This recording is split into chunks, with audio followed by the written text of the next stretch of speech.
SANDHAN, All Gujarat Integrated Classroom. સેટેલાઇટના માધ્યમથી જોડતી કડી એટલે સંધાન.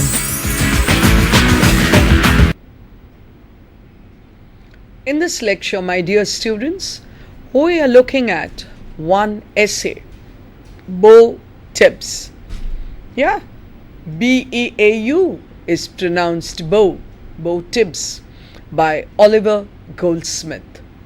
You've heard the name because Oliver Goldsmith was not just an essayist. He was a poet, The Deserted Village. He was a playwright, She Stoops to Conquer.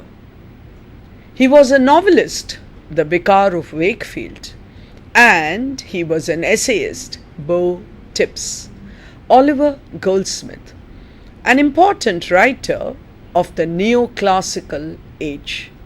The neoclassical age, my dear students, as you know, is also called the 18th century because that is the century that we are looking at. It is also called the age of Queen Anne because she was ruling then. And we refer to it more often as the neoclassical age because there was an attempt to imagine that this age probably was as great as the classical age. The classical age of ancient Rome and Greece. So we are looking at an essayist of this period, Oliver Goldsmith, and we are looking at a particular essay, Beau Tibbs. What is this age about? Remember that this was the age in which the printing press developed. So what if the printing press was invented? Automatically, with the printing press, it was possible to have a reading public which was much wider, much greater in numbers than it was when you could read only in a manuscript. My dear students, it's very difficult for you to understand the age in which I'm talking because we live in an age where you can get your Xerox copies the wink of an eyelid. How many copies? 1,000 copies, you know. In our libraries, in the bigger libraries of the country, it's possible. We know that we don't take down notes because we can always get things Xeroxed. But imagine a period when there was no printed word. If you had to read something, it had to be something that had been written. So how many copies could you have? I'm sure the carbon paper was not invented then.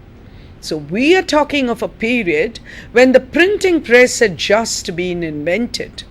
And because of this invention, the reading public increased. And there was the growth of the periodicals, as they were called. Something like our newspapers, my dear students, but just a page or two, or maybe 4 pages at the maximum, in which you remember Steele and Addison wrote their essays. You remember the Spectator and the Tatler that you have studied about, where we've talked about the Coverley papers. Remember Roger D. Coverley? We've talked about all those great essays that Addison wrote and Steele wrote. And of course, Swift and Johnson and Goldsmith. Let's look at the first slide now. Beau Tibbs, as I told you, was written by Oliver Goldsmith. Oliver Goldsmith, 10th November 1730 to 4th April 1774. Not a very long life. And even in that short life, Goldsmith had a lot of personal problems. He was mostly in and out of debtor's prison. He had no money. And whenever he was in the debtor's prison, in those days, if you could not repay money, you were put into prison. So the family needed money. How would poor Mrs. Goldsmith take care of the children? It's a story probably, but I'm sure there is a lot of truth in it. She would go to Dr. Johnson, who would then pick up one of his manuscripts, give it to a publisher, who would then pay some money for it And that is how Goldsmith would be released from the debtor's prison. Maybe a story, but that was the kind of life that Goldsmith lived. What is Goldsmith remembered for today? Remembered for his novel, The Vicar of Wakefield, a novel which is prescribed even today in many colleges of the country.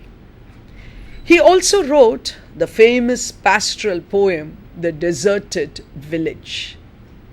Remember, industrialization had come in. What did industrialization do in England and in other parts of the world? What we are talking about today, it made people leave their villages and move to cities. The villages were now deserted.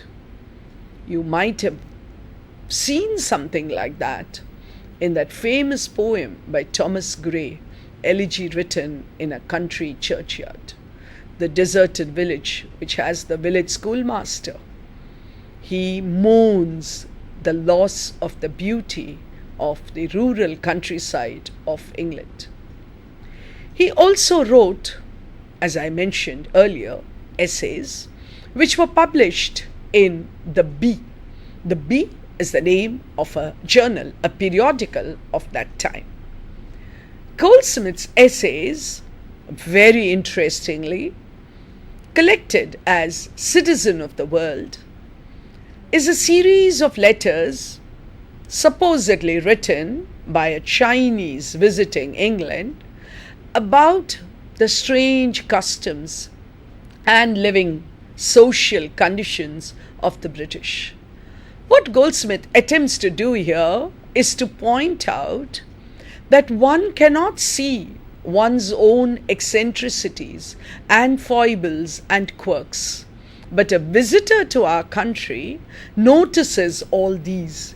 And that's what happens when this Chinese, imaginative of course, visits England and writes what are called the Chinese letters. His plays, The Good-Natured Man and She Stoops to Conquer. Remember, in your history of literature, we talked about the anti-sentimental comedy, the sentimental comedy and the anti-sentimental comedy of the 18th century. You probably do remember, in that context, She Stoops to Conquer. He also wrote a history of earth and animated nature. He's supposed to have written also Children's Tale, the history of Little Goody Two Shoes. This is to give an idea of the great extent of Goldsmith's writings in the short 44 years that he lived. But today we are going to talk about one essay that Goldsmith wrote, Beau, Tibbs. Let me begin, my dear students, by reading the first paragraph of the essay. I'm going to read it slowly. It is there for you on the screen, and therefore you can follow it with me. This is how the essay begins. Though naturally pensive, yet I am fond of gay company, and take every opportunity of thus dismissing the mind from duty. He is giving us an idea about what kind of a person he is. He was not like Lamb, a personal essayist, but as we read the essays of Goldsmith, we do come to know something about the personality of the essayist Oliver Goldsmith. I also want you to remember, my dear students, that any work of literature which begins with I is not necessarily an autobiography. I want you to remember that very often writers take on what we call the persona of somebody. So the writer is writing as if he were a particular character. That does not mean that this is an autobiography. I want you to remember that.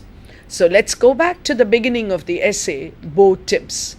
Though naturally pensive, I'm a serious kind person, he says, yet I'm fond of gay company, cheerful company, and take every opportunity of thus dismissing the mind from duty. What do we want to do? We want to be entertained, and therefore we don't want to work now, he says, so I love to be in cheerful company.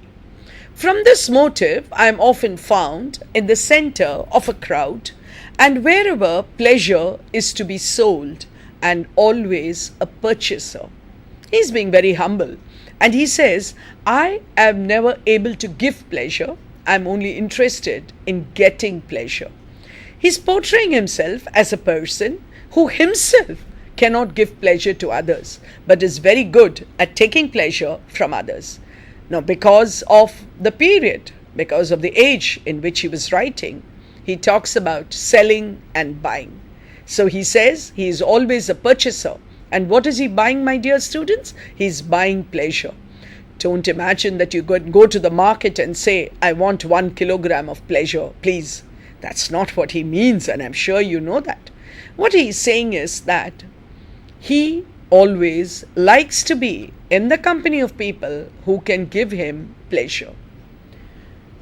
In those places, without being remarked by any, I join in whatever goes forward,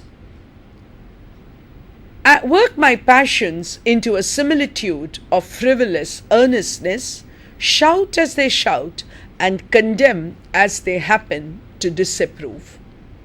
He says that he is always in company. He likes to be in a crowd. He doesn't want to stand apart from a crowd. What does he do? He likes to be a part of the crowd. And when you want to be a part of the crowd, what do? You do what the crowd does. So if people are happy, he pretends to be happy. If people are frivolous, he is frivolous. If they disapprove, he also disapproves. A mind thus sunk for a while below its natural standard is qualified for stronger flights, as those first retire who would spring forward with greater vigor. So what does he do? He sort of keeps himself to himself and goes along with the crowd. This, my dear students, is the first paragraph of the essay Beau Tibbs. I've given you the entire paragraph and read it out to you slowly and clearly so that you get an idea about the kind of writing that Goldsmith does. The language is simple. The sentences a little long, but then that was the way in which people wrote in that age. Before I go on, let me give you a short summary of the essay. Oliver Goldsmith's essay is a delightful commentary on the customs, manners, and peculiarities of the English people. Remember, I told you that it is a Chinaman who is visiting England, who watches the people of England, their social customs, their traditions, their behavior, and probably their eccentricities too, not too visible to the insider, but certainly visible to the outsider. So, this essay is a delightful commentary on the customs, manners, and peculiarities of the English people. It also contains interesting episodes and character sketches. But what is important is the character in the title of the essay, Tibbs. The hypocritical Tibbs is one of the most memorable character sketches. As we go along, you will see why I'm saying that.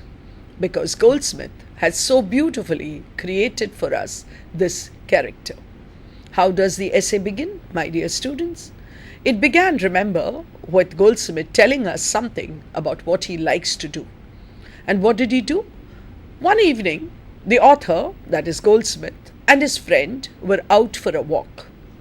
They were gazing at passers-by and were commenting on their dress. Suddenly the friend urged the author to turn to the right and then to the left as if to avoid somebody who was pursuing them.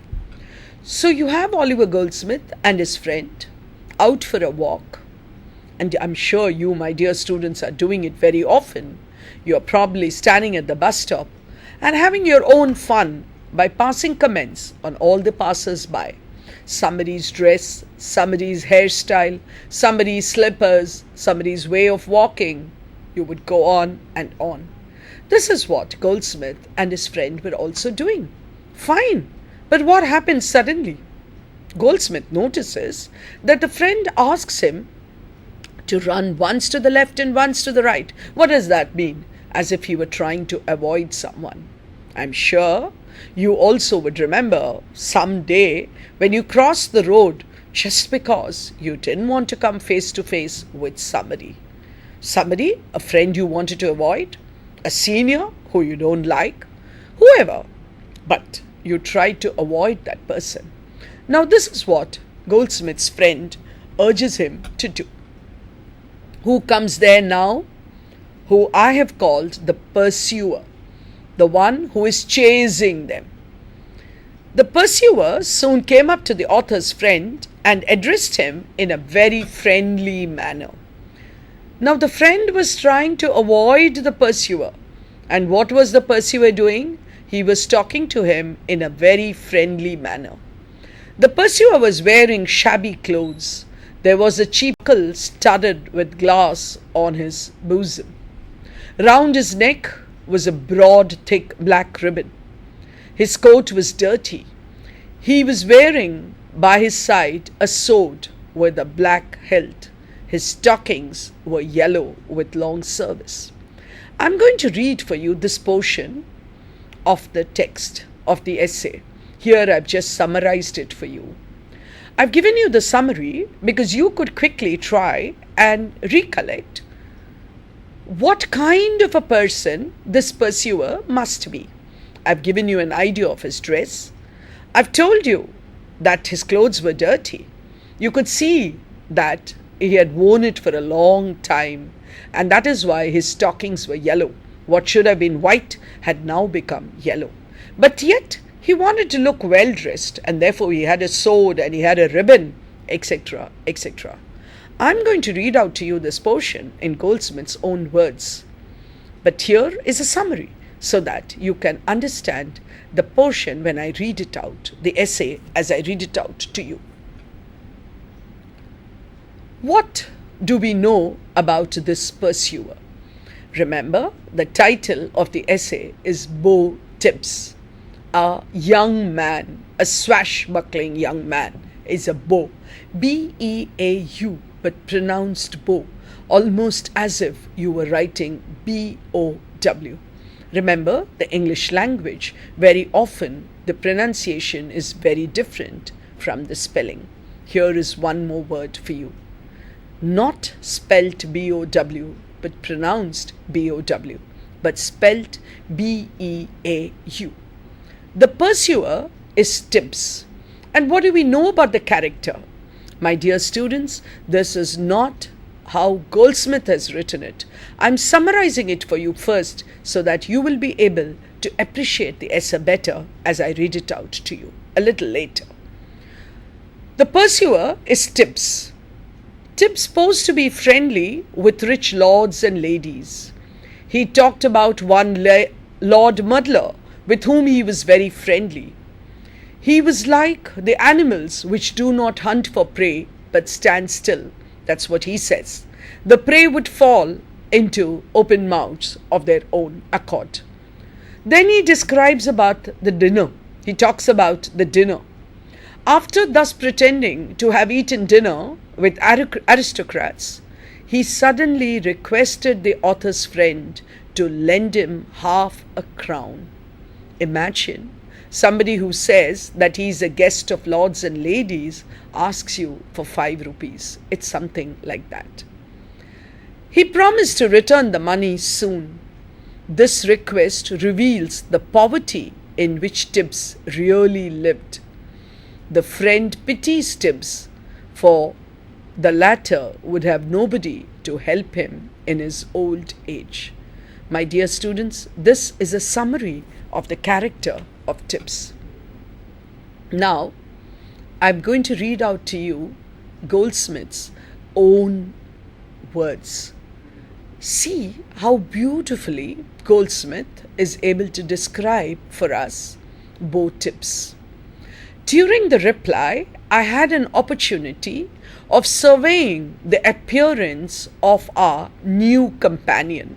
Remember, the companion who they tried to avoid by going in and out of streets, sometimes left, sometimes right. Now finally they are face to face, and Goldsmith's companion is talking to the who we call the pursuer, but the new companion, because they've come up to each other now.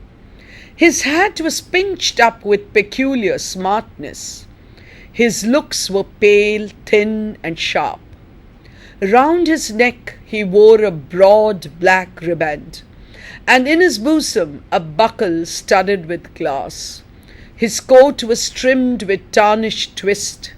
He wore by his side a sword with a black hilt, and his stockings of silk, though newly washed, were grown yellow by long service. Remember, I gave you the summary. I put it for you in simpler language. But see how beautifully Goldsmith is able to describe the person. You just have to shut your eyes probably, and you can see this person in front of you. Wearing clothes, wearing a dress, to make him look as if he is always in rich company. But actually, what kind of a person is he? How poor is he? How unwanted is he? Is what we shall see. I continue with the essay to give you an idea about the style of Goldsmith. Now, Beau Tibbs came up, remember? We've seen his description of his dress, of his behavior, of his conversation, and then he asked for half a crown, remember? I told you in the summary. When he left us, Goldsmith says, once again we go back to the essay, when he left us, our conversation naturally turned upon so extraordinary a character. His very dress, cries my friend, is not less extraordinary than his conduct. If you meet him this day, you find him in rags, if the next in embroidery. There's something extraordinary about this person. His behavior, his conversation, and even his very dress. So remember the friend with whom Oliver Goldsmith had set out on a walk? That friend says there is something very extraordinary about this man, because one day he's in rags, torn clothes, clothes that are tattered, which give you an idea about his poverty. And another day he's in embroidery, that is Bharatkam probably, right? So he's got a dress, he's wearing a dress which looks very grand. With those persons of distinction of whom he talks so familiarly, he has scarce a coffee house acquaintance. We have a word, an idiomatic expression for this, my dear students, and we call it name dropping. You might have come across people who love to talk about how they met Mr. So-and-so. He could be a great actor, he could be a cricketer, he could be a politician, he could be a judge, he could be a writer. They talk about these people as if they are meeting them every day, having dinner with them, going out for walks, and probably they don't even know them. We refer to such people as name droppers. Well, this Beau Tibbs seems to be one such character. Because what does the friend of Goldsmith say? With those persons of distinction of whom he talks so familiarly, he has scarce a coffee house acquaintance. He's probably met him somewhere.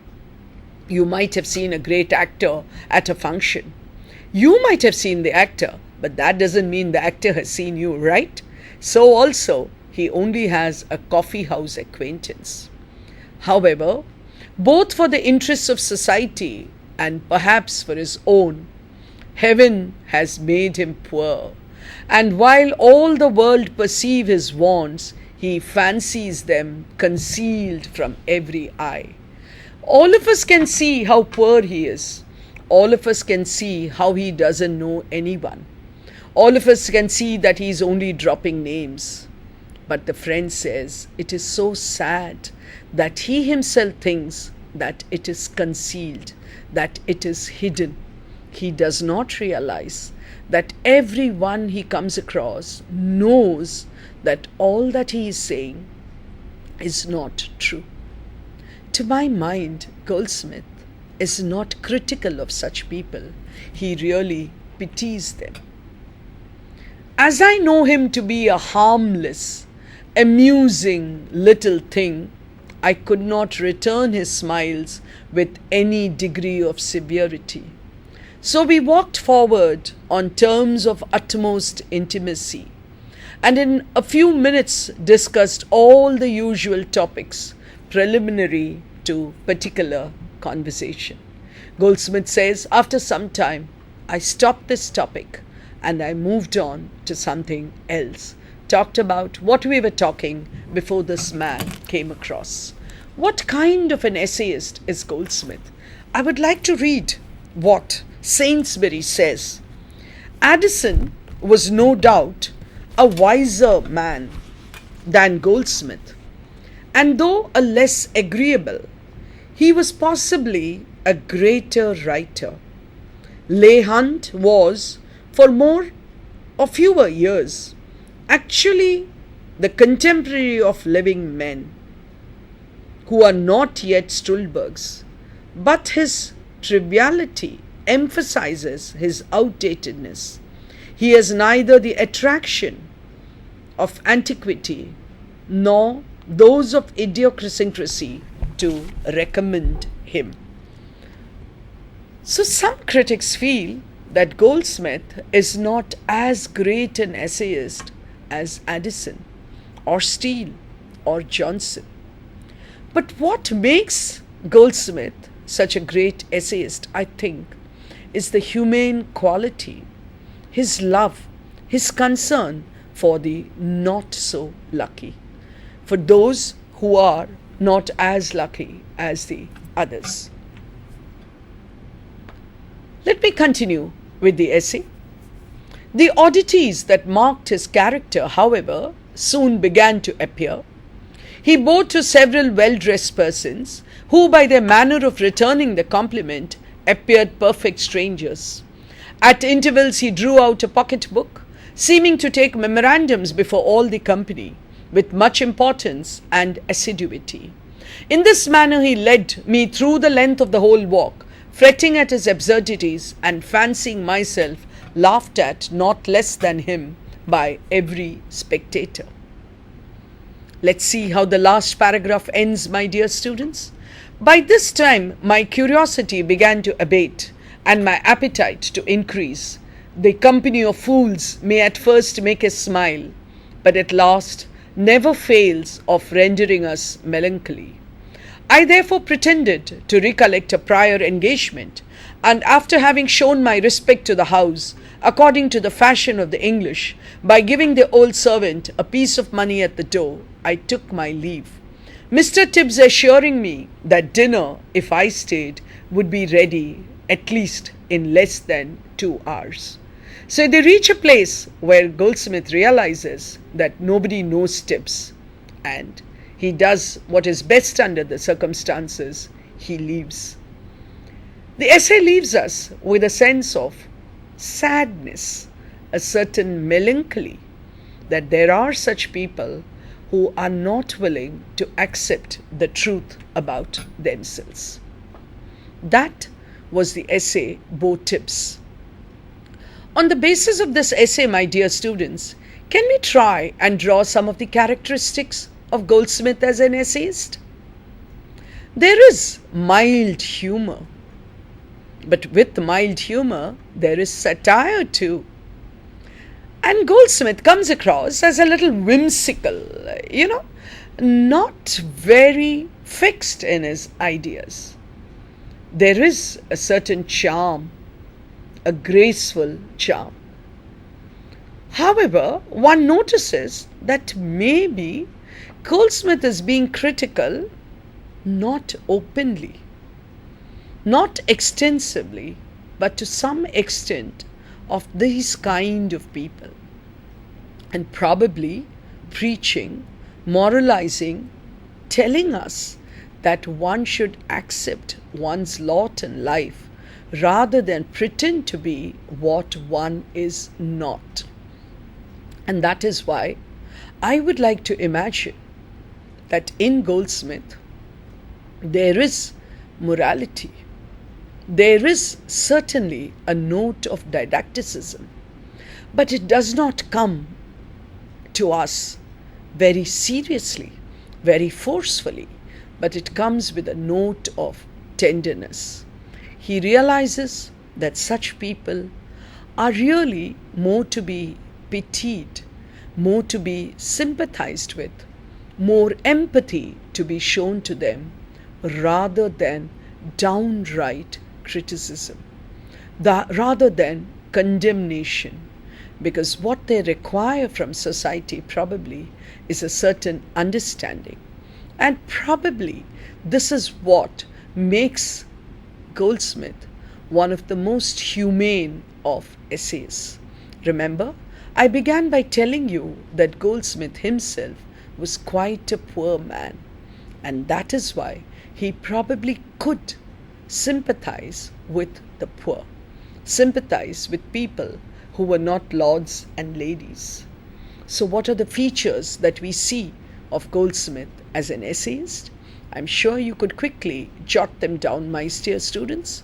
Whimsicality, satire, because in his own way he's making fun of these people, pretending to be what they are not. He does that with mild humor and a graceful charm, because there isn't any of the kind of satire that we associate with a writer like Jonathan Swift, who was almost cruel in his satire. We don't see that. We notice a note of didacticism, but this morality, this preaching probably comes to us with a note of tenderness. What does a critic say?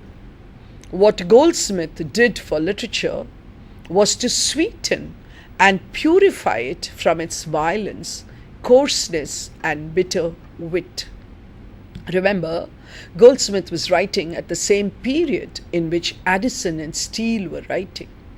And remember, Addison wanted to bring philosophy out of the closets into the marketplace at coffee houses. And in order to do that, there are some essays where he talks about the foibles of the age, but he does that quite seriously. Satire, yes, but very, very bitter sometimes in writers like Swift. But in Goldsmith, it was, how was it?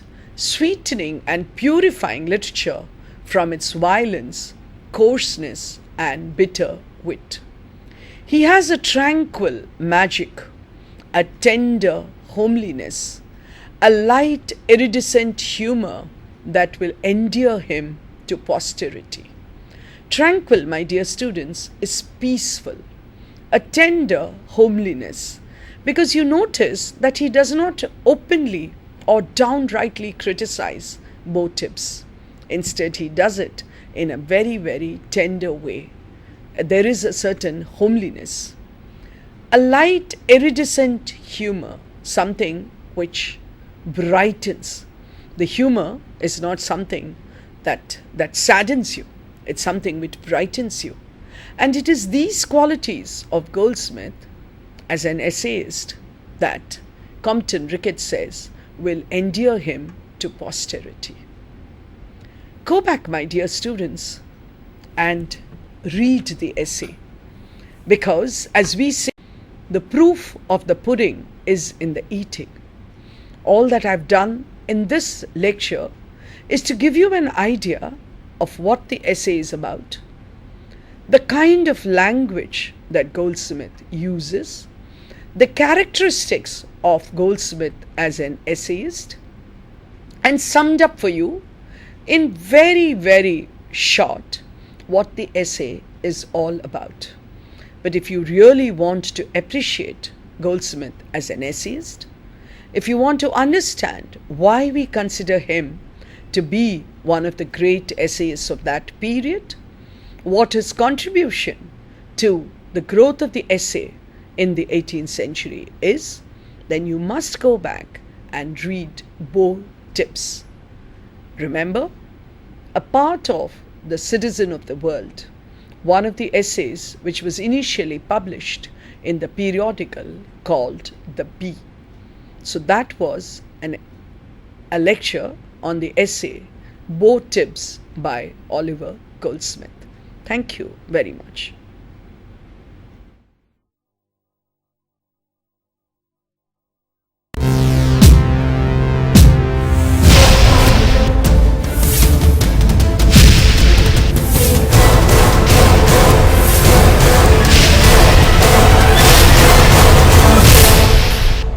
SANDHAN,